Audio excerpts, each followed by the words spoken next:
ಬಂಧುಗಳೇ ನಮಸ್ಕಾರ. ನಾನು ನಿಮ್ಮ MP ಮುದಾಳಿ. ಇವತ್ತಿನ ಪ್ರಮುಖವಾದ ವಿಶೇಷ ಸುದ್ದಿ ಏನಪ್ಪಾ ಅಂದರೆ, ಮಕ್ಕಳಿಗೆ ಉತ್ತಮವಾದಂಥ ವಿದ್ಯಾಭ್ಯಾಸ ಸಿಗಬೇಕು, ಮಕ್ಕಳು ಉನ್ನತ ಸ್ಥಾನಕ್ಕೆ ಹೋಗಿ ತಮ್ಮ ಅರ್ಹತೆಗಳನ್ನು ಪಡೆದುಕೊಂಡು ವ್ಯಾಸಂಗ ಮಾಡಬೇಕು, ಯಾವುದೇ ಕಾರಣಕ್ಕೂ ಪೋಷಕರ ಮೇಲೆ ಹೊರೆಯಾಗಬಾರದು ಎಂಬ ನಿಟ್ಟಿನಲ್ಲಿ ಅನೇಕ ಜನ ತಾಯಂದಿರು, ಅಕ್ಕ ತಂಗಿಯರು, ಅಣ್ಣ ತಮ್ಮಂದರು ತಮ್ಮ ಮಕ್ಕಳಿಗೆ ಒಂದು ವಸತಿ ಶಾಲೆಯಲ್ಲಿ ಅವರಿಗೆ ವಿದ್ಯಾಭ್ಯಾಸ ಕೊಡಿಸಬೇಕೆಂಬ ಕನಸು ಕಂಡಿರ್ತಾರೆ. ಆ ಕನಸು ಹೇಗೆ ನೆನಸು ಮಾಡಿಕೊಳ್ಬೇಕು, ಯಾವ ರೀತಿಯಾಗಿ ಮಾಡಿಕೊಂಡ್ರೆ ಅದನ್ನು ಅನುಕೂಲವಾಗುತ್ತದೆ ಮತ್ತು ಯಾರ ಸಲಹೆಗಳನ್ನು ನಾವು ಪಡೆದುಕೊಂಡ್ರೆ ಈ ಒಂದು ಕೆಲಸ ಆಗಲಿಕ್ಕೆ ಸಾಧ್ಯವಾಗ್ತದೆ ಅಂತಕ್ಕಂಥ ಮಾತನ್ನು ಇವತ್ತು ನಿಮ್ಮ ಮುಂದೆ ನಾವು ಹೇಳ್ತಾ ಇದ್ದೀವಿ.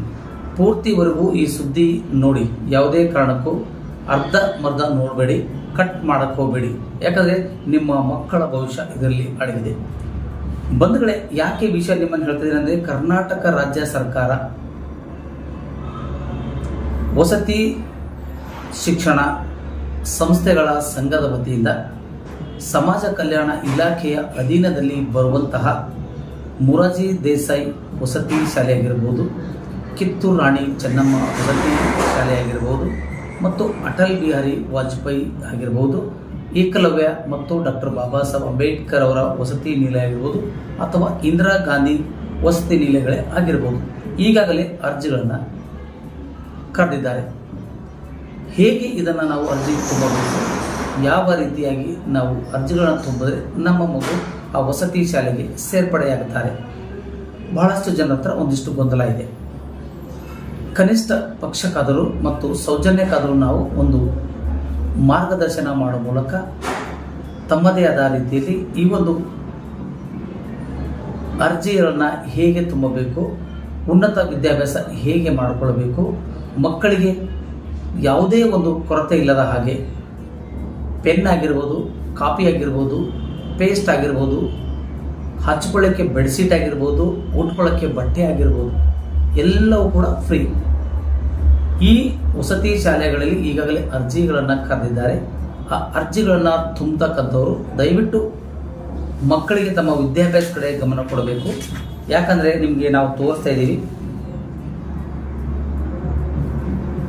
ಕರ್ನಾಟಕ ರಾಜ್ಯ ವಸತಿ ಶಿಕ್ಷಣ ಸಂಸ್ಥೆಗಳ ಅಧೀನದಲ್ಲಿ ಬರ್ತಕ್ಕಂಥ ಸಮಾಜ ಕಲ್ಯಾಣ ಇಲಾಖೆ ಸಹಯೋಗದಲ್ಲಿ ಕಿತ್ತೂರು ರಾಣಿ ಚೆನ್ನಮ್ಮ, ಅದು ಮಹಿಳೆಯರಿಗಾಗಿ ಮಾತ್ರ ಒಂದಿದೆ. ನಿಮಗೆ ಇದನ್ನು ನಾವು ತೋರಿಸ್ತಾ ಇದ್ದೀವಿ. ಈ ಥರ ಒಂದು ಫಾರ್ಮೆಟ್ ಇದೆ. ಈ ಫಾರ್ಮೆಟ್ ಏನಪ್ಪ ಅಂತಂದರೆ ನಿಮಗೆ ತೋರಿಸ್ತಿಲ್ಲ, ಮಹಿಳೆಯರಿಗಾಗಿ ಮಾತ್ರ ಅಂತ. ಈ ಮಹಿಳೆಯರಿಗಾಗಿ ಮಾತ್ರ ಅಂತಕ್ಕಂಥ ವಿಷಯ ನಿಮ್ಮನ್ನು ಯಾಕೆ ನಾವು ತೋರಿಸ್ತಾ ಇದ್ದೀವಿ ಅಂತಂದರೆ, ಮೊರಾರ್ಜಿ ದೇಸಾಯಿಯಲ್ಲಿ ಕೂಡ ಹಾಕ್ಬೋದು, ಕಿತ್ತೂರು ರಾಣಿ ಚೆನ್ನಮ್ಮ ವಸತಿ ಶಾಲೆಯಲ್ಲಿ ಕೂಡ ನಿಮ್ಮ ಮಗು ಪ್ರವೇಶ ಪಡೆಯಬಹುದು, ಅಟಲ್ ಬಿಹಾರಿ ವಾಜಪೇಯಿ ಕೂಡ ಪಡೆಯಬಹುದು, ಏಕಲವ್ಯ ವಸತಿ ಶಾಲೆಯಲ್ಲಿ ಕೂಡ ಪಡೆಯಬಹುದು, ಡಾಕ್ಟರ್ ಬಾಬಾ ಸಾಹೇಬ್ ಅಂಬೇಡ್ಕರ್ ಅವರ ವಸತಿ ನಿಲಯದಲ್ಲಿ ಕೂಡ ಪಡೆಯಬಹುದು, ಹಾಗೂ ಇಂದಿರಾ ಗಾಂಧಿ ವಸತಿ ಶಾಲೆಯಲ್ಲಿ ಕೂಡ ಪಡೆಯಬಹುದು. ಏನಪ್ಪ ಇದು, ಹೇಗೆ ಮಾಡಬೇಕು, ಯಾರನ್ನು ಕೇಳಬೇಕು ಅಂತಕ್ಕಂಥ ಗೊಂದಲದಲ್ಲಿದ್ದರೆ ದಯವಿಟ್ಟು ಅರ್ಥ ಮಾಡ್ಕೊಳ್ಳಿ. ನಿಮ್ಮ ಶಾಲೆಯ ಮುಖ್ಯಸ್ಥರಾಗಿರ್ತಕ್ಕಂಥ, ಅಂದರೆ ಈ ಮಗು 5ನೇ ಕ್ಲಾಸಲ್ಲಿ ನಿಜವಾಗಿ ಇರ್ತಾರೋ ಆ 5ನೇ ಕ್ಲಾಸಲ್ಲಿರ್ತಕ್ಕಂಥ ಪೋಷಕರು ತಮ್ಮ ಮಕ್ಕಳಿಗೆ ಈ ಥರದ ವಸತಿ ಶಾಲೆಗಳಲ್ಲಿ ನಾವು ಅಡ್ಮಿಷನ್ ತಗೊಳ್ಬೇಕಾದ್ರೆ ಏನೆಲ್ಲ ಮಾಡಬೇಕು ಅನ್ನೋದನ್ನು ಮತ್ತು ಆ ಅಡ್ಮಿಷನ್ ಪಡೆದುಕೊಳ್ಳೋಕ್ಕೆ ಯಾವ ಯಾವ ಪ್ರಕ್ರಿಯೆಗಳನ್ನು ಕೂಡ ನೀಡಲಾಗಿದೆ, ಅದಕ್ಕೆ ಏನೇನು ಸಂಬಂಧಪಟ್ಟಿರ ಹಾಗೆ ಏನೇನು ಇರಬೇಕು ಮತ್ತು ಇದಕ್ಕೆ ಯಾರ್ಯಾರು ಇದಕ್ಕೆ ಅರ್ಜಿಗಳನ್ನು ಹಾಕಬಲ್ಲರು ಅನ್ನೋದನ್ನು ಮೊದಲನೇದಾಗಿ ತಿಳ್ಕೋಬೇಕು. ಒಂದನೇದಾಗಿ ನಿಮಗೆ ಹೇಳ್ತಾ ಇದ್ದೀವಿ, ಮಹಿಳೆಯರಿಗಾಗಿ ಸುಮಾರು ನಮ್ಮ ಒಂದು ಬೀದರ್ ಜಿಲ್ಲೆಯಲ್ಲಿ 29 ವಸತಿ ಶಾಲೆಗಳಿದ್ದಾವೆ. 29 ವಸತಿ ಶಾಲೆಗಳಲ್ಲಿ ಪ್ರತ್ಯೇಕವಾಗಿ ಮಹಿಳೆಯರಿಗಾಗಿ ಒಂದು ಸಪ್ರೇಟಾಗಿ ಅವರು ಕಾಲ್ಫರ್ ಮಾಡಿದ್ದಾರೆ ಅರ್ಜಿಯನ್ನು. ಅವರು 6ನೇ ಕ್ಲಾಸಿಗೆ ಅಟೆಂಡ್ ಆಗ್ತಾರೆ. ಈಗ ಆ ಹುಡುಗಿ 5ನೇ ಕ್ಲಾಸಲ್ಲಿ ಇರಬೇಕು. ಈಗ ಅವರಿಗೆ 5ನೇ ಕ್ಲಾಸ್ ಇದ್ದಾಗ ಅದೆಷ್ಟು ಕೆಲಸ ಮಾಡಿಕೊಡ್ಬೇಕಾದ ಪರಿಸ್ಥಿತಿ ಅವ್ರದ್ದಾಗಿರ್ತದೆ. ಒಟ್ಟಾರೆಯಾಗಿ ಹೇಳಬೇಕಾದ್ರೆ ಈ ಒಂದು ಶಾಲೆಗಳಿಗೆ ನಾವು ನಮ್ಮ ಮಕ್ಕಳಿಗೆ ನಿಜವಾಗಲೂ ಸೇರಿಸಿ ಅವರಿಗೆ ಉತ್ತಮ ಸ್ಥಾನಮಾನ ಮತ್ತು ಸರ್ಕಾರದಿಂದ ಸಿಗ್ತಕ್ಕಂಥ ಎಲ್ಲ ವ್ಯವಸ್ಥೆಗಳನ್ನು ನಾವು ಕೊಡಿಸ್ಬೇಕಾದ್ರೆ ಪಾಲಕರ ಬಹಳಷ್ಟು ವಿಚಾರ ಮಾಡಲೇಬೇಕಾಗಿದೆ. ಯಾಕಂದರೆ ಈ ಅರ್ಜಿಗಳನ್ನು ಕೊನೆಯ ದಿನಾಂಕ, ಅಂದರೆ ಅರ್ಜಿಗಳನ್ನು ಸಲ್ಲಿಸುವ ಕೊನೆಯ ದಿನಾಂಕ 31/12 ಆಗಿರ್ತದೆ. ಅರ್ಜಿಗಳನ್ನು ಪರೀಕ್ಷಾ ದಿನವಾಗಿ ನಮ್ಮನ್ನು ಪರಿಗಣಿಸ್ತಾರೆ. ಅದು 18/2/2024 ಅಂದರೆ ಫೆಬ್ರವರಿ ತಿಂಗಳಲ್ಲಿ ಎಕ್ಸಾಮ್ಸ್ ಇರುತ್ತೆ. ಅಲ್ಲಿವರೆಗೂ ನಾವು ಏನೇನೆಲ್ಲ ಪ್ರಕ್ರಿಯೆಗಳನ್ನು ಮಾಡಬೇಕು ಮತ್ತು ಯಾವ ಯಾವ ರೀತಿಯಲ್ಲಿ ನಾವು ಹೋಗಿ ಅರ್ಜಿಗಳನ್ನು ತುಂಬಬೇಕು ಮತ್ತು ಈ ಸರ್ಕಾರಿ ಸ್ವಾಮ್ಯವಾಗಿರ್ತಕ್ಕಂಥ ಈ ಗ್ರಾಮ ಮತ್ತು ಗ್ರಾಮ ಉದ್ಯೋಗ ಹಾಗೂ ಇನ್ನಿತರ ಸೇವಾ ಸಿಂಧುಗಳಲ್ಲಿ ಅರ್ಜಿಗಳನ್ನು ಕರೆದಿದ್ದಾರೆ. ಅರ್ಜಿಗಳಲ್ಲಿ ಏನೇನು ತಗೊಂಡು ಹೋಗಿರಬೇಕು ಅಂತಂದರೆ, ಮಗು ಈಗ ನಮಗೆ 5ನೇ ಕ್ಲಾಸಲ್ಲಿ ಇರಬೇಕು. 5ನೇ ಕ್ಲಾಸಲ್ಲಿ ಇದ್ದುಕೊಂಡಾಗ 6ನೇ ಕ್ಲಾಸಿಗೆ ನಾವು ಅರ್ಜಿಯನ್ನು ಹಾಕಬೇಕು. ಅದಕ್ಕೆ ಅವಶ್ಯಕವಾಗಿರ್ತಕ್ಕಂಥ ಕೆಲ ದಾಖಲಾತಿಗಳನ್ನು ನೀವು ನೆನಪಲ್ಲಿ ಇಟ್ಕೊಳ್ಳೇಬೇಕು. ಯಾಕಂದರೆ ಪ್ರತಿಯೊಬ್ಬ ಮಗುಂದು ಜಾತಿ ಮತ್ತು ಆದಾಯ ಪ್ರಮಾಣ ಪತ್ರ ಏನಂತೀವಲ್ಲ, ಈ ದಾಖಲೆಗಳನ್ನು ಪರಿಶೀಲಿಸ್ಕೊಳ್ಬೇಕು. ಅಥವಾ ಆದಾಯ ಇಲ್ಲ ಅಂದರೆ ನಾವು ಪರಿಶೀಲನೆ ಮಾಡಿಕೊಳ್ಬೇಕು. ಎರಡನೇದು ಆಧಾರ್ ಕಾರ್ಡು ಮತ್ತು ರೇಷನ್ ಕಾರ್ಡು ಹಾಗೂ ವಾಸಿಸುವ ಸ್ಥಳ ಮತ್ತು ಪ್ರಮಾಣ ಪತ್ರಗಳು, ಇವುಗಳಲ್ಲಿ ಯಾವುದಾದರೂ ಒಂದು, ಎಲ್ಲ ಥರದಲ್ಲ, ಅರ್ಥ ಮಾಡ್ಕೊಳ್ಬೇಕು ಪೋಷಕರು. ಆಧಾರ್ ಕಾರ್ಡ್ ಆಗಿರ್ಬೋದು, ರೇಷನ್ ಕಾರ್ಡ್ ಆಗಿರ್ಬೋದು, ಅಥವಾ ನಿವಾಸಿ ಪ್ರಮಾಣ ಪತ್ರ ಆಗಿರ್ಬೋದು, ಮತ್ತು ವಾಸಿಸುವ ಪ್ರಮಾಣ ಪತ್ರಗಳಾಗಿದ್ದರೂ ಪರವಾಗಿಲ್ಲ. ಅದರಲ್ಲಿ ಯಾವುದಾದ್ರೂ ಒಂದನ್ನು ನಿಮ್ಮ ಜೊತೆ ಇರಲೇಬೇಕು. ಮತ್ತು ವಿಶೇಷವಾಗಿ ಅಭ್ಯರ್ಥಿಗಳು ವಿಶೇಷದ ಅಡಿಯಲ್ಲಿ ಮೀಸಲಾತಿಗಳನ್ನು ಕೋರಿದ್ದಾರೆ. ಅದಕ್ಕೆ ಸಂಬಂಧಪಟ್ಟಿರುವಂತೆ ಸಮಕ್ಷಮ ಪ್ರಾಧಿಕಾರದಲ್ಲಿ ಪ್ರಮಾಣ ಪತ್ರ ಪಡೆದು ಆ ಪತ್ರನ ಲಗ್ನಿಸಬೇಕು. ಸಮಕ್ಷಮ ಪ್ರಾಧಿಕಾರ ಅಂತಂದರೆ, ಈಗ ಆ ಮಹಿಳೆ ಅಥವಾ ಯುವಕ ಅಂಗವಿಕಲತೆ ಆಗಿರ್ತಾರೆ. ಅಂಗವಿಕಲತೆ ಬಗ್ಗೆ ಯಾರು ಕೊಡಬೇಕಪ್ಪ ನಮಗೆ ಅಂದರೆ, ಮಹಿಳಾ ಮತ್ತು ಮಕ್ಕಳ ಕಲ್ಯಾಣ ಇಲಾಖೆ ಅಧಿಕಾರಿಗಳು. ಆದರೆ ಎಷ್ಟು ಪ್ರಮಾಣದಲ್ಲಿದ್ದಾರೆ, ಎಷ್ಟು ಪ್ರಮಾಣ ಅಂಗವಿಕಲತೆ ಇದೆ, ಹೇಗೆ ಅವರನ್ನು ಕೊಡಬೇಕನ್ನೋದನ್ನು ಅವರು ಸರ್ಟಿಫೈಡ್ ಕೊಡ್ತಾರೆ. ಆ ಕಾಪಿ ನಿಮ್ಮ ಹತ್ರ ಇರಬೇಕು. ಪ್ರತಿಯೊಂದು ವಿಷಯದಲ್ಲಿ ಆ ಮಗು ಒಂದು ತಂದೆ ತಾಯಿ ಇಲ್ಲದ ಮಗು ಆಗಿರ್ಬೋದು, ಅಥವಾ ತಂದೆ ಇಲ್ಲದ ಮಗು ಆಗಿರ್ಬೋದು, ಅಥವಾ ತಾಯಿ ಇಲ್ಲದ ಮಗು ಆಗಿರ್ಬೋದು, ಅಥವಾ ಇಲ್ಲಿ ಮಾಜಿ ಸೈನಿಕನ ಮಕ್ಕಳಾಗಿರ್ಬೋದು, ಅಥವಾ ಇನ್ನಿತರ ಯಾವುದೇ ತೊಂದರೆಗೀಡಾಗಿ ಅನಾಹುತಕ್ಕೀಡಂಥ ಪರಿಸ್ಥಿತಿಯಲ್ಲಿ ಬದುಕಿರುವಂಥ ಮಕ್ಕಳಾಗಿರ್ಬೋದು, ಅಥವಾ ಅವರು ನಿರ್ಗತಿಕರಾಗಿರ್ಬೋದು, ಅಥವಾ ತಂದೆ ತಾಯಿನೇ ಇಲ್ಲದೆ ಇಬ್ಬರು ತೀರ್ಕೊಂಡಾಗ ಅಥವಾ ಸೋದರ ಮಾವನ ಪಕ್ಕದಲ್ಲೋ ಅಥವಾ ಯಾವುದೋ ಮನೆಯಲ್ಲೋ ಬದುಕಿರ್ತಾರೆ. ಆ ಥರದ ಮಕ್ಕಳಿಗೂ ಕೂಡ ಅವರಿಗೆ ಆದಂಥ ಒಂದು ವಿಶೇಷ ಸ್ಥಾನಮಾನಗಳು ಕೂಡ ಕಲ್ಪಿಸಲಾಗಿದೆ.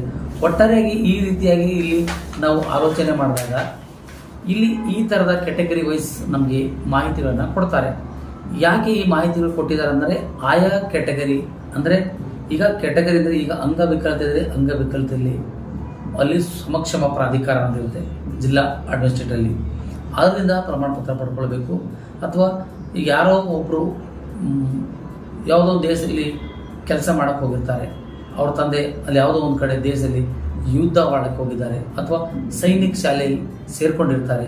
ಆ ಸೈನಿಕರ ಬಗ್ಗೆ ಒಂದಿಷ್ಟು ಅಲ್ಲಿ ಮಾಹಿತಿಗಳನ್ನು ಅಪ್ಡೇಟ್ ಮಾಡಬೇಕು. ಅಲ್ಲಿ ಜಿಲ್ಲಾ ಆಡಳಿತದೊಳಗೆ ಅದನ್ನೆಲ್ಲ ಇದೆ, ಅವ್ರು ಕೊಡ್ತಾರೆ.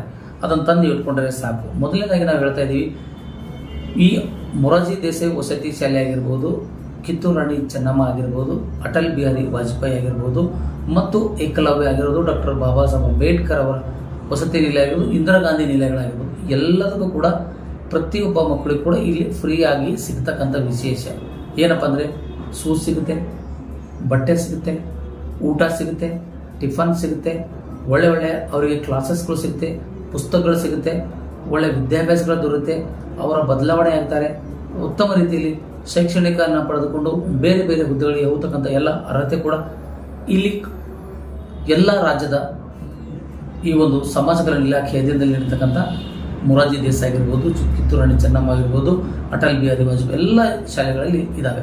ದಯವಿಟ್ಟು ಎಲ್ಲ ಪೋಷಕರು ಯಾರ್ಯಾರು ತಾವು ಅರ್ಜಿಯನ್ನು ಹಾಕಬೇಕು, ಯಾವ ರೀತಿಯಾಗಿ ಅರ್ಜಿ ಹಾಕ್ಕೊಳ್ಬೇಕು ಅಂತಕ್ಕಂಥನ್ನ ನಾವು ತಿಳ್ಕೊಳ್ಳೇಬೇಕಾದಾಗ ಸಂಬಂಧಪಟ್ಟಂಥ ಜಿಲ್ಲಾ ಸಂಯೋಜಕರಿದ್ದಾರೆ, ಅವರಿಗೂ ಕೂಡ ಮಾತಾಡಿಸಿ ಅವರಿಂದ ಯಾವ ರೀತಿಯಾಗಿ ನಾವು ಪಡ್ಕೊಳ್ಬೇಕು ಅಂತ ತಿಳ್ಕೋಬೇಕು. ಅದಾದ ನಂತರದಲ್ಲಿ ನಿಮ್ಮ ಮಗು ಈಗ 5ನೇ ಕ್ಲಾಸಲ್ಲಿ ಓದ್ತಾ ಇದೆ, ಯಾವುದೋ ಒಂದು ಪ್ರೈವೇಟ್ ಕಾಲೇಜಲ್ಲಿ ಸ್ಕೂಲಲ್ಲಿ ಓದ್ತಾ ಇದೆ ಅಂತಂದರೆ, ಆ ಮಗುನ ಮುಖ್ಯೋಪಾಧ್ಯಾಯರನ್ನ ಭೇಟಿ ಮಾಡಿ ನಮ್ಮ ಮಗುನ ಈ ಥರದ ಒಂದು ವಸತಿ ನಿಲಯಗಳಲ್ಲಿ, ವಸತಿ ಶಾಲೆಗಳಲ್ಲಿ ಸೇರಿಸಬೇಕು ಅಂತ ಇದ್ದೀವಿ, ನಿಮ್ಮ ಸಹಕಾರ ನಮಗೆ ಬೇಕು ಅಂದಾಗ ಆ ಒಬ್ಬ ಮುಖ್ಯಸ್ಥರು ಆಗಿರ್ತಕ್ಕಂಥ ಮುಖ್ಯೋಪಾಧ್ಯಾಯರು ಕೂಡ ಆ ನಿಮ್ಮ ಅರ್ಜಿಗಳನ್ನು ಫಿಲ್ಅಪ್ ಮಾಡಿಕೊಡ್ತಾರೆ. ಫಿಲ್ಅಪ್ ಮಾಡಿಕೊಳ್ಳೋದ್ರಲ್ಲಿ ಏನೆಂದರೆ, ಅಭ್ಯರ್ಥಿಯ ಹೆಸರು, ತಂದೆ ಹೆಸರು ಮತ್ತು ಪ್ರಸ್ತುತವಾಗಿ 6ನೇ ಕ್ಲಾಸಿಗೆ ಓದ್ತಿರುವಂಥ ಮಕ್ಕಳಿಗಾಗಿ ಅವರ ಯಾವ ಶಾಲೆ ಇದ್ದಾರೆ ಮತ್ತು ಶಾಲೆಯ ಸ್ಟೇಟಸ್ ಸಂಖ್ಯೆ ಅಂದರೆ ಕೋಡ್ ನಂಬರ್ ಇದೆ, ಆಮೇಲೆ ಜನ್ಮ ದಿನಾಂಕ ಇದೆ, ನಿಮ್ಮ ಪಾಲಕರು ಮತ್ತು ಪೋಷಕರ ಒಂದು ಮೊಬೈಲ್ ನಂಬರನ್ನು ಅದರಲ್ಲಿ ಆ್ಯಡ್ ಮಾಡಬೇಕು. ಇದರಲ್ಲಿ ಯಾವ ಥರದ ಕೆಟಗರೀಸ್ ಮಕ್ಕಳಿಗಾಗಿ ಈ ಅರ್ಜಿಗಳನ್ನು ಆಹ್ವಾನಿಸಿದಾರ ಅಂತಂದರೆ, ಒಂದನೇದಾಗಿ ಹೇಳಬೇಕಾದ್ರೆ ಬಾಲ ಕಾರ್ಮಿಕರಾಗಿರ್ಬೋದು, ಒಂದನೇ ಪಾಯಿಂಟು. ಎರಡನೇದು ವಿಧವೆಯ ಮಗು ಆಗಿರ್ಬೋದು, ಒಬ್ಬ ಪೋಷಕರ ಮಗು ಆಗಿರ್ಬೋದು. ಸ್ಮಶಾನ ಕಾರ್ಮಿಕರಂದರೆ ಈಗ ಎಲ್ಲ ಒಂದು ಕಡೆ ನಾವು ಸ್ಮಶಾನ ಕಾಯ್ತಕ್ಕಂಥ ಮಕ್ಕಳಿದ್ದಾರೆ, ಅವರಿಗೂ ಕೂಡ ಇಲ್ಲಿ ಸರ್ಕಾರ ಒಂದು ಪ್ರಾಧಾನ್ಯತೆ ಕೊಟ್ಟಿದೆ. ಹಾಗಾಗಿ ಆ ಮಗು ಆಗಿರ್ಬೋದು, ಇಲ್ಲ ಅನಾಥ ಮಗು ಇದ್ರೂ ಕೂಡ ನೀವು ಮೊದಲನೇ ಆದ್ಯತೆ ಒಳಗೆ ಇವರಿಗೆ ಸೆಲೆಕ್ಟ್ ಮಾಡ್ಕೊಳ್ತಾರೆ. ಅಲ್ಲಿ ನಾವು ಯಾವ ಯಾವ ಸ್ಥಿತಿಯಲ್ಲಿದ್ದೀವಿ ಮತ್ತು ಹೇಗೆ ಇದ್ದಾರೆ ಅಂತನ್ನೋದನ್ನು ನಾವು ಇಲ್ಲಿ ತೋರಿಸ್ಬೇಕಾಗಿದೆ.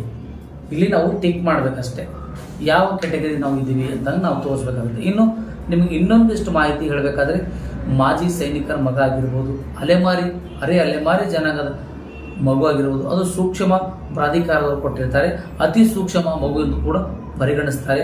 ಮತ್ತು ದೇವದಾಸಿ ಮಗು ಆಗಿದ್ರು ಕೂಡ ಮತ್ತು ಸಫಾಯಿ ಕರ್ಮಚಾರಿ ಮಕ್ಕಳು ಕೂಡ ಈ ಅರ್ಜಿಗಳನ್ನು ಸಲ್ಲಿಸಬಹುದಾಗಿದೆ. ಮತ್ತು ಇನ್ನೊಂದು ಮಾರಕವಾಗಿರ್ತಕ್ಕಂಥ, ದೇಶಕ್ಕೆ ಮಾರಕವಾಗಿರ್ತಕ್ಕಂಥ HIV ಪೀಡಿತ ಮಗು ಕೂಡ ಆದರೂ ಕೂಡ ಇದು ಅರ್ಜಿ ನಾವು ಸಲ್ಲಿಸಬಹುದಾಗಿದೆ. ಆತ್ಮಹತ್ಯೆ ರೈತನ ಮಗು ಅದು ಕೂಡ ನಾವು ಇಲ್ಲಿ ಪರಿಗಣಿಸಲಾಗ್ತಾ ಇದೆ. ಚೇತನ ಮಗು, ಆಶ್ರಮದ ಮಗು ಮತ್ತು ವಸತಿ ಶಾಲೆಯ ಮಗು, ಅಂದರೆ ಈಗ ತಂದೆ ತಾಯಿ ಇಲ್ಲದ ಮಕ್ಕಳ ಆಶ್ರಮದಲ್ಲಿ ಸೇರಿಸಿಕೊಂಡಿರ್ತಕ್ಕಂಥ ಕೆಲ ಮಕ್ಕಳು ಇರ್ತಾರೆ, ಅವರಿಗೂ ಕೂಡ ಅಲ್ಲಿ ಪ್ರಾಧಾನ್ಯತೆ ಇದೆ. ಇನ್ನೊಂದು ನಿರಾಸಕ್ತರ, ಯೋಜನಾ ನಿರಸ್ತರ ಮಗು ಕೂಡ ಆಗಿರ್ಬೋದು, ಅಥವಾ COVID-19 ಸಂದರ್ಭದಲ್ಲಿ ಪೋಷಕರನ್ನ ಕಳೆದುಕೊಂಡಂತಹ ಮಕ್ಕಳು ಮತ್ತು ಚಿಂದಿ ಆಯ್ತಕ್ಕಂಥ ಮಕ್ಕಳಿಗೂ ಕೂಡ ಉನ್ನತ ವಿದ್ಯಾಭ್ಯಾಸ ದೊರಕುವಂಥ ಇಲ್ಲಿ ಎಲ್ಲ ವ್ಯವಸ್ಥೆಗಳನ್ನ ಸರ್ಕಾರ ಮಾಡಿದೆ. ಆದರೆ ದಯವಿಟ್ಟು ಎಲ್ಲ ಬಂಧುಗಳೇ, ನೀವು ಯಾಕೆ ಈ ಮಾತನ್ನು ಹೇಳ್ತಾ ಇದ್ದೀವಿ ಅಂದರೆ, ಪದೇ ನಿಮ್ಮನ್ನು ಹೇಳ್ತಾ ಇದ್ದೀನಿ, ಸುಮಾರು 15-16 ಕ್ಯಾಟಗರಿ ವೈಸ್ ಮಕ್ಕಳನ್ನಿದ್ದಾರೆ ಇಲ್ಲಿ. ಅವರು ಯಾವುದೇ ಭಾಗದಲ್ಲಿ ಆ ಮಗು ಆಗಿರಲಿ, ಧಾರಾಳವಾಗಿ ನೀವು 6ನೇ ಕ್ಲಾಸಲ್ಲಿ ಓದ್ತಾ ಇರುವಂಥ ಮಗುನ ನಾವು ಅಲ್ಲಿ ಅರ್ಜಿನ ತುಂಬಬೇಕು. ಅರ್ಜಿಗಳನ್ನು ತುಂಬಿದ ನಂತರದಲ್ಲಿ ಆ ಮಗು 5ನೇ ಕ್ಲಾಸಲ್ಲಿ ಇದ್ದಿರುತ್ತೆ, 6ನೇ ಕ್ಲಾಸಿಗೆ ಅವನು ಅಟೆಂಡ್ ಆಗ್ತಾನೆ. ಅಂಥ ಒಂದು ಕ್ಯಾಟಗರಿಯಲ್ಲಿ ಇರ್ತಕ್ಕಂಥ ಮಕ್ಕಳ ಸಂಖ್ಯೆ ಪ್ರಮುಖವಾಗಿ ಅಲ್ಲಿ ಕೇಳಿರ್ತಾರೆ. ಮತ್ತು ಆಯಾ ಜಾತಿಯ ಪ್ರಮಾಣ ಪತ್ರ, ಆಡಿ ನಂಬರ್ ಇದ್ದಿರ್ತಕ್ಕಂಥ ಜಾತಿ ಪ್ರಮಾಣ ಪತ್ರ ಇರಬೇಕು, ಆದಾಯ ಪ್ರಮಾಣ ಪತ್ರ ಕೂಡ ಇರಬೇಕು. ಎಂದಿನಂತೆ ಸ್ಥಳೀಯ ಅಭ್ಯರ್ಥಿಗಳು ಎಂದು ಪರಿಗಣಿಸಲು ನಿಮ್ಮ ಸಮೀಪ ಇರತಕ್ಕಂಥ ಸ್ಥಳೀಯ ರಾಜಕೀಯ ಮುಖಂಡರಾಗಿರ್ಬೋದು, ಅಥವಾ ನಿಮ್ಮ ಬಗ್ಗೆ ಒಂದಿಷ್ಟು ತಿಳಿಸುವಂತಹ ಯಾರಾದರೂ ಒಬ್ಬ ಗಣ್ಯ ವ್ಯಕ್ತಿಗಳಾಗಿರೋದು, ಅವರಿಬ್ಬರ ಒಂದು ಪ್ರಮಾಣ ಪತ್ರವನ್ನು ಕೊಡ್ಕೊಳ್ಬೇಕು. ಕಡ್ಡಾಯವಾಗಿ ಆಧಾರ್ ಕಾರ್ಡ್ ಇರಲೇಬೇಕು. ಮತ್ತು ಜಾತಿ ಪ್ರಮಾಣ ಪತ್ರ, ಪಡಿತರ ಚೀಟಿ ಪರಿಶೀಲಿಸಿ ಕಡ್ಡಾಯವಾಗಿ ಇರುತ್ತೆ. ಮತ್ತು ಸ್ವಂತ ಜಿಲ್ಲೆ ಯಾವುದು, ತುಮಕೂರು ಜಿಲ್ಲೆ ಇದ್ದರೆ ತುಮಕೂರು ಜಿಲ್ಲೆ ಅಂತ ಬರೀಬೇಕು, ಬೀದರ್ ಜಿಲ್ಲೆ ಇದ್ದರೆ ಬೀದರ್ ಜಿಲ್ಲೆ ಅಂತ ಬರೀಬೇಕು, ರಾಯಚೂರು ಜಿಲ್ಲೆ ಇದ್ದರೆ ರಾಯಚೂರು ಜಿಲ್ಲೆಗಳನ್ನು ಬರೀಬೇಕು. ಅಭ್ಯರ್ಥಿಯ ಪೂರ್ಣ ವಿಳಾಸ ಮತ್ತು ಅಭ್ಯರ್ಥಿಯ ಮನೆ ವಿಳಾಸ, ತಂದೆ ತಾಯಿಗಳ ವಿಳಾಸ ಮತ್ತು ಹೆಚ್ಚಿನ ಮಾಹಿತಿಯಾಗಿ ಅವರ ಮೊಬೈಲ್ ಸಂಖ್ಯೆಗಳನ್ನು ನಾವು ಅಲ್ಲಿ ನಮೂದಿಸಬೇಕಾಗುತ್ತೆ. ಒಟ್ಟಾರೆಯಾಗಿ ಹೇಳಬೇಕಾದ್ರೆ ನಿಮಗೊಂದು ಈ ಥರ ಒಂದು ಫಾರ್ಮ್ಯಾಟ್ ಸಿಗುತ್ತೆ. ಈ ಫಾರ್ಮ್ಯಾಟ್ನಲ್ಲಿ ನಿಮ್ಗೆ ತೋರಿಸ್ತಾ ಇದೀವಲ್ಲ, ಈ ಫಾರ್ಮ್ಯಾಟನ್ನು ಇಲ್ಲಿ ಎಲ್ಲ ಒಂಥರ ಫಿಲಪ್ ಮಾಡಿಕೊಟ್ಟು ಎಲ್ಲ ರೈಟ್ ಹೊಡಿಬೇಕಷ್ಟೇ, ಬೇರೇನು ಬರೀಬಾರ್ದು. ಇಲ್ಲಿ ಮಾತ್ರ ರೈಟ್ ಹೊಡಿಬೇಕು. ಪ್ರತಿಯೊಂದು ಯಾವ ಕ್ಯಾಟಗರಿಯ ಮಗು ಆಗಿದೆ ಅಂದರೆ, ಒಬ್ಬ ಬಾಲ ಕಾರ್ಮಿಕ ಮಗು ಆಗಿದ್ರೆ ಇಲ್ಲಿ ರೈಟ್ ಹೊಡಿಬೇಕು, ಅಥವಾ ವಿಧವೆ ಮಗು ಆಗಿದ್ರೆ, ಒಬ್ಬ ಇದ್ದರೆ ಪೋಷಕರ ಮಗು ಇದ್ದರೆ ಅವ್ರಿಗೆ ರೈಟ್ ಹೊಡಿಬೇಕು. ಅದಾದ ನಂತರ ಇಲ್ಲಿ ಸ್ಮಶಾನ ಕಾಯ್ತಕ್ಕಂಥ ಕಾರ್ಮಿಕರ ಮಕ್ಕಳಾಗಿದ್ದರೆ ಅದು ಕೊಡ್ಬೋದು. ಅಥವಾ ರೈತ ಆತ್ಮಹತ್ಯೆ ಮಾಡ್ಕೊಂಡಿದ್ದಾನೆ, ಅವರಿಗೆ ಈಗ ಯಾವುದು ನೆರವಾರ ಇಲ್ಲ, ಆ ರೈತ ಒಂದಷ್ಟು ಏನೋ ಸಾಲ ಸೂಲ ಮಾಡಿ ಆತ್ಮಹತ್ಯೆ ಮಾಡಿಕೊಂಡಿದ್ದಾನೆ, ಅವ್ರ ಮಗ ಇದ್ದರೆ ಇಲ್ಲಿ ರೈಟ್ ಹೊಡಿಬೇಕು. ಈ ಥರದ ಸುಮಾರು ಕ್ಯಾಟಗರಿ, ಅಂದರೆ ಈಗ 12 ಕ್ಯಾಟಗರಿನ ಇಲ್ಲಿ ಕೊಟ್ಟಿದ್ದಾರೆ. 12 ಕ್ಯಾಟಗರಿ ಇರ್ತಕ್ಕಂಥ ಮಕ್ಕಳು ಯಾರೇ ಆಗಿರಲಿ, ಅವರು ಧಾರಾಳವಾಗಿ ಅರ್ಜಿ ಸಲ್ಲಿಸಬೇಕು. ಸಲ್ಲಿಸಿದರೆ ಮಾತ್ರ ಕಡ್ಡಾಯವಾಗಿ ಅವರೊಂದು ಫೋಟೋನ ಅಂಟಿಸಲೇಬೇಕು. ಅದರ ಜೊತೆಗೆ ಅವರ ಏನು ನಿಮ್ಗೆ ಹೇಳಿದಲ್ಲ, ಆಧಾರ್ ಕಾರ್ಡು, ID ಕಾರ್ಡು ಮತ್ತು ಜಾತಿ ಪ್ರಮಾಣ ಪತ್ರ, ಆದಾಯ ಪ್ರಮಾಣ ಪತ್ರ, ರೇಷನ್ ಕಾರ್ಡು, ಇವೆಲ್ಲ ಕಂಪಲ್ಸರಿಯಾಗಿ ಇದ್ದಿರಬೇಕು. ಪ್ರತಿ ಜಿಲ್ಲೆಯಲ್ಲಿ ಕೂಡ 29 ಸ್ಕೂಲ್ಗಳು ಇರ್ತವೆ. ಅಂದರೆ 29 ಸ್ಕೂಲ್ಗಳು ಇರ್ತವೆ. ಆ ಸ್ಕೂಲಲ್ಲಿ ನಮಗೆ ಬೇಕಾಗಿರೋ ಹಾಗೆ ಅದಕ್ಕೆ ಮುಖ್ಯೋಪಾಧ್ಯಾಯರ ನಂಬರ್ ಸಿಗುತ್ತೆ, ಆ ದಾಖಲಾತಿಗಳು ಕೊಡ್ತಾರೆ. ಆ ದಾಖಲಾತಿಗಳನ್ನು ಪರಿಶೀಲಿಸಿ ಅದಕ್ಕೆ ಸಮಕ್ಷಮ ಪ್ರಾಧಿಕಾರದಲ್ಲಿ ಪಡೆದ ಪ್ರಮಾಣ ಪತ್ರವಾಗಿರಬೇಕು. ಸೂಚನೆ ಒಂದು ನಿಮ್ಗೆ ಹೇಳ್ತಾ ಇದ್ದೀನಿ, ಕಂಪಲ್ಸರಿಯಾಗಿ ನಿಮ್ಮ ಕಡ್ಡಾಯವಾಗಿ ಶಾಲೆ ಆದ್ಯತೆ ನೀಡ್ತಕ್ಕಂಥ ಮೀಸಲಾತಿಯಲ್ಲಿ ಆದ್ಯತೆ ಕೊಡುವ ಸ್ಥಳದ ವ್ಯವಸ್ಥೆಗಳ ಬಗ್ಗೆ ಅಲ್ಲಿ ಮುಖ್ಯೋಪಾಧ್ಯಾಯರ ನಂಬರ್ ಕೂಡ ಕೊಡ್ತಾರೆ. ನಿಮ್ಗೆ ಅದನ್ನು ಕೂಡ ನೀವು ತೋರಿಸ್ತಾ ಇದ್ದೀವಿ. ಇಲ್ಲಿ ಮುಖ್ಯೋಪಾಧ್ಯಾಯರ ಸಂಖ್ಯೆ ಇದೆ, ಅದನ್ನು ಕೂಡ ನೀವು ಅಲ್ಲಿ ಅವ್ರ ನಂಬರ್ ಬರೀಬೇಕು. ನಂಬರ್ ಬರೆದು ಅದನ್ನು ಅರ್ಜಿಗಳನ್ನು ಸ್ವೀಕಾರ ಮಾಡಿದಾಗ ಮಾತ್ರ ನೀವು ಆ ಶಾಲೆಯಲ್ಲಿ ನೀವು ಓದಲಿಕ್ಕೆ ಪರೀಕ್ಷೆ ಇರುತ್ತೆ, ಹಾಗೆ ನಿಮ್ಮನ್ನು ತಗೊಳ್ಳಲ್ಲ. ದಯವಿಟ್ಟು ಯಾರೋ ತಪ್ಪು ತಿಳ್ಕೋಬೇಡಿ. ಯಾಕಂದರೆ ಅನೇಕ ರೀತಿಗಳಿಂದ ತೊಂದರೆಗೀಡಾದಂಥ ಜನ ಇದ್ದರೂ ಕೂಡ ಇವರಿಗೆ ಈ 12 ಜನ ಕ್ಯಾಟಗರಿಯಲ್ಲಿ ಬರ್ತಕ್ಕಂಥ ಮಕ್ಕಳಿಗೆ ಒಂದಿಷ್ಟು ಆದ್ಯತೆ ಇದೆ. ಇನ್ನುಳಿದ ಮಕ್ಕಳಿಗೆ ಎಕ್ಸಾಮಿನೇಷನ್ಸ್ ಇರುತ್ತೆ. ಎಕ್ಸಾಮಿನೇಷನ್ ಇರುತ್ತೆ. ಆ ಎಕ್ಸಾಮಿನೇಷನ್ ಬಗ್ಗೆ ಕೂಡ ನಿಮಗೆ ಹೇಳ್ತಾ ಇದ್ದೀನಿ. ಅಭ್ಯರ್ಥಿ ಸಲ್ಲಿಸಿರುವಂಥ ಆದ್ಯತೆಗಳನ್ನು ಯಾವುದೇ ಸಂದರ್ಭದಲ್ಲೂ ಕೂಡ ಮಾರ್ಪಾಡು ಮಾಡುವ ಅವಕಾಶ ಇರುವುದಿಲ್ಲ. ಅಂದರೆ ನೀವು ಯಾವುದೇ ಕಾರಣಕ್ಕೂ ಈ ಅರ್ಜಿ ಹಾಕುವಂಥ ಸಂದರ್ಭದಲ್ಲಿ ಯಾವ ರೀತಿಯಾಗಿ ನೀವು ಹಾಕುತ್ತೀರೋ ಅದು ಯಾವುದೂ ಕೂಡ ನಾವು ಮತ್ತೆ ಮಾರ್ಪಾಡು ಅಂದರೆ ಇದನ್ನು ತೆಗೆದು ಅದನ್ನು ಹಚ್ಚಲಿಕ್ಕೆ ಬರೋದಿಲ್ಲ.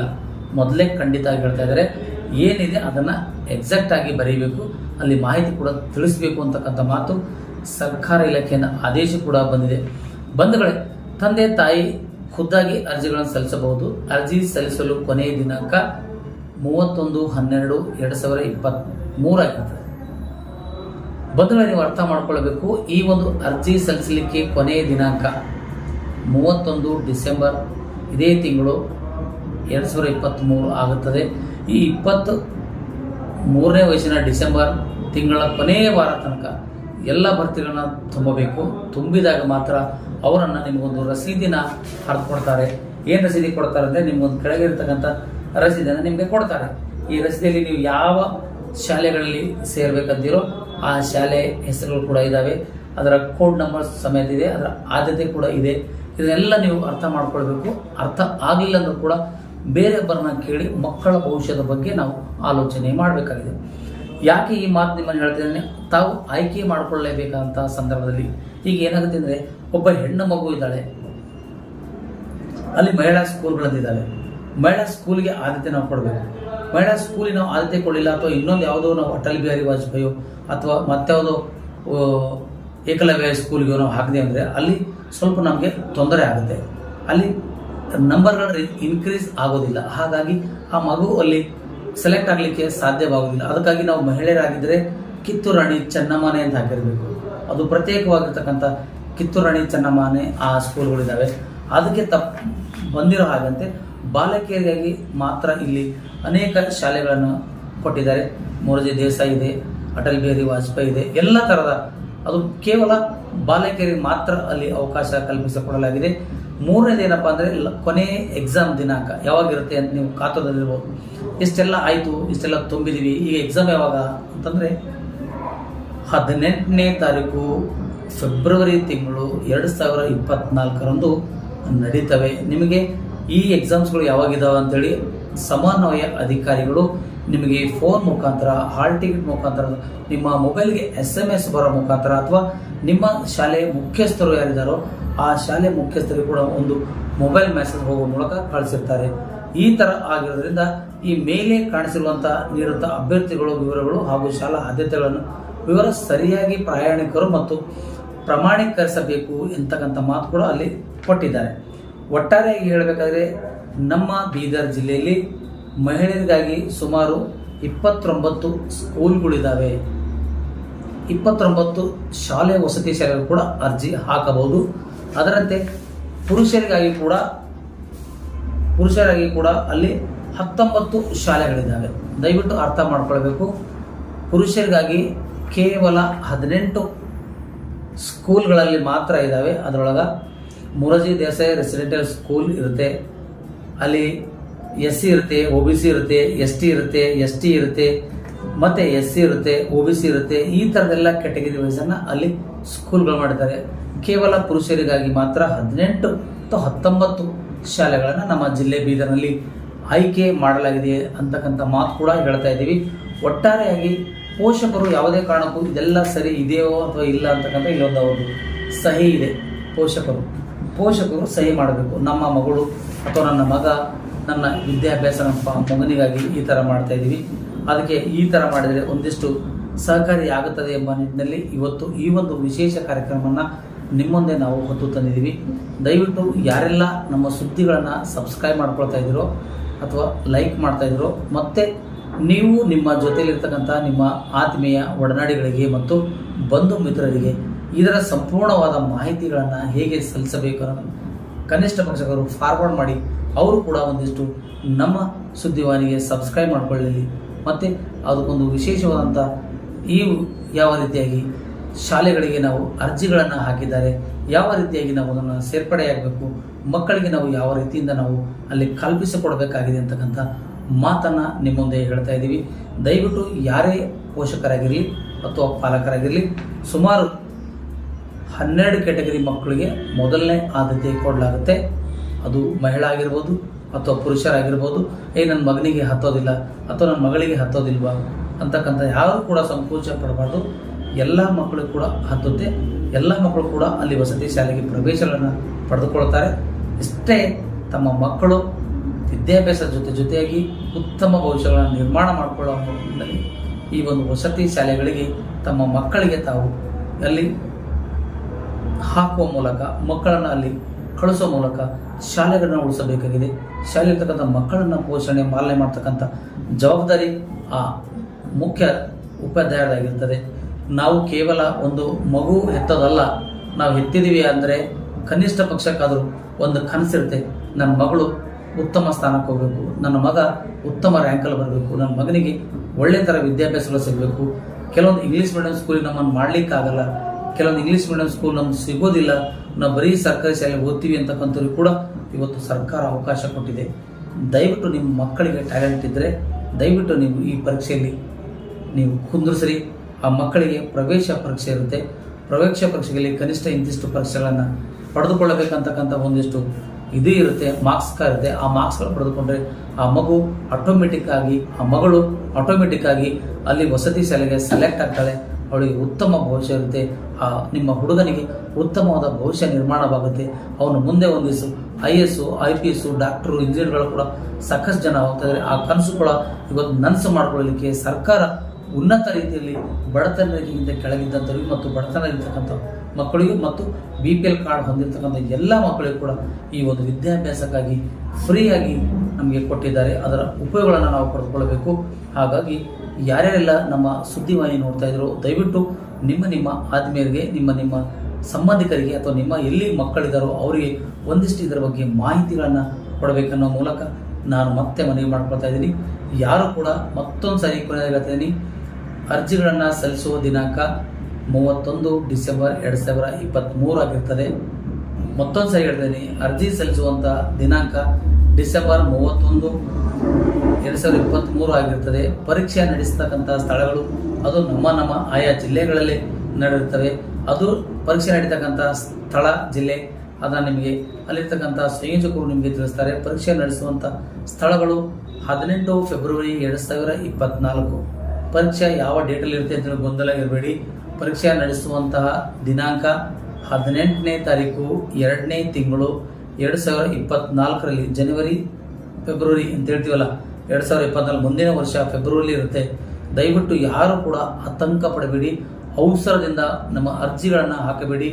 ಅಕ್ಕಪಕ್ಕದಿರ್ತಕ್ಕಂಥ ವಿದ್ಯಾವಂತರಿಗೆ ಮಾತಾಡಿಸಿ, ಇದನ್ನು ತುಂಬಬೇಕು ಮಗ, ಇದೊಂದು ಪರೀಕ್ಷೆ ತುಂಬಬೇಕು ಮಗ, ಈ ಮಗನಿಗೆ ಒಂದು ಒಳ್ಳೆಯ ಸ್ಥಾನ ಕಳಿಸ್ಬೇಕಾಗಿದೆ, ಈ ಮಗು ಓದುತ್ತೆ, ಇಂಥ ಒಂದು ಮೊರಾರ್ಜಿ ದೇಸಾಯಿ ವಸತಿ ಶಾಲೆ ಆಗಿರ್ಬೋದು, ಕಿತ್ತೂರು ರಾಣಿ ಚೆನ್ನಮ್ಮ ಶಾಲೆ ಆಗಿರ್ಬೋದು, ಡಾಕ್ಟರ್ BR ಅಂಬೇಡ್ಕರ್ ವಸತಿ ಶಾಲೆ ಆಗಿರ್ಬೋದು, ಇಂದಿರಾ ಗಾಂಧಿ ವಸತಿ ಶಾಲೆ, ಇಂಥ ಶಾಲೆಗೆ ನಾವು ಸೇರಿಸಬೇಕಂತಕ್ಕಂಥ ಯಾರ್ಯಾರೆಲ್ಲ ಪೋಷಕರ ಕನಸಿದೆಯೋ ದಯವಿಟ್ಟು ಇದು ಪೂರ್ತಿ ನೋಡಿಕೊಂಡು ಯಾವ ರೀತಿಯಾಗಿ ನೀವು ಇದನ್ನು ತುಂಬಿದರೆ ಮಕ್ಕಳಿಗೆ ಭವಿಷ್ಯದಲ್ಲಿ ಒಂದು ಅವಕಾಶ ಕಲ್ಪಿಸಿಕೊಡುವಂಥ ಕೆಲಸವಾಗುತ್ತದೆ. ದಯವಿಟ್ಟು ನಿಮ್ಮ ಓಣಿಯಲ್ಲಿ, ನಿಮ್ಮ ಗಲ್ಲಿಗಳಲ್ಲಿ ಅಥವಾ ನಿಮ್ಮ ಅಕ್ಕಪಕ್ಕದ ವಿದ್ಯಾವಂತ ಪುರುಷರಿಗೆ, ಮಹಿಳೆಯರಿಗೆ ಕೇಳಿಕೊಂಡು ಇದು ಯಾವ ರೀತಿಯಾಗಿ ಮಾಡಬೇಕು, ನಮಗೊಂದಿಷ್ಟು ಸಹಾಯ ಮಾಡಿ ಅಂದಾಗ ಯಾರು ಕೂಡ ತಪ್ಪದೆ ಅದನ್ನು ಸಹಾಯ ಮಾಡ್ತಾರೆ. ದಯವಿಟ್ಟು ಪೋಷಕರು ಯಾವುದೇ ಕಾರಣಕ್ಕೂ ಎದೆಗೊಂದದೆ ಮತ್ತು ನನ್ನ ಮಗ ಪಾಸ್ ಆಗೋದಿಲ್ವಾ ಅನ್ನೋದೇ ಇದ್ದಕ್ಕಂಥವ್ರು ಪ್ರತಿಯೊಬ್ಬ ಮಕ್ಕಳಿಗೂ ಕೂಡ ಈ ಅವಕಾಶ ಸರ್ಕಾರ ಕಲ್ಪಿಸಲಾಗಿದೆ. ಈ 6ನೇ ತರಗತಿಗೆ ಪ್ರವೇಶಗಳನ್ನು ಪಡೆದುಕೊಳ್ಳಲಿಕ್ಕೆ ಈ ಥರದ ಅರ್ಜಿಗಳನ್ನು ಕೊಡ್ತಾರೆ. ಈ ಅರ್ಜಿಗಳನ್ನು ನೀಟಾಗಿ ತುಂಬಬೇಕು. ನಿಮಗೆ ಬಂದಿಲ್ಲ ಅಥವಾ ಬರೆಯೋಕ್ಕಾಗಿಲ್ಲ ಅಂದರೆ ಬೇರೆ ಒಬ್ಬರ ಸಹಾಯ ಪಡೆದುಕೊಂಡು ಇದನ್ನು ಅರ್ಜಿ ತುಂಬಬೇಕು.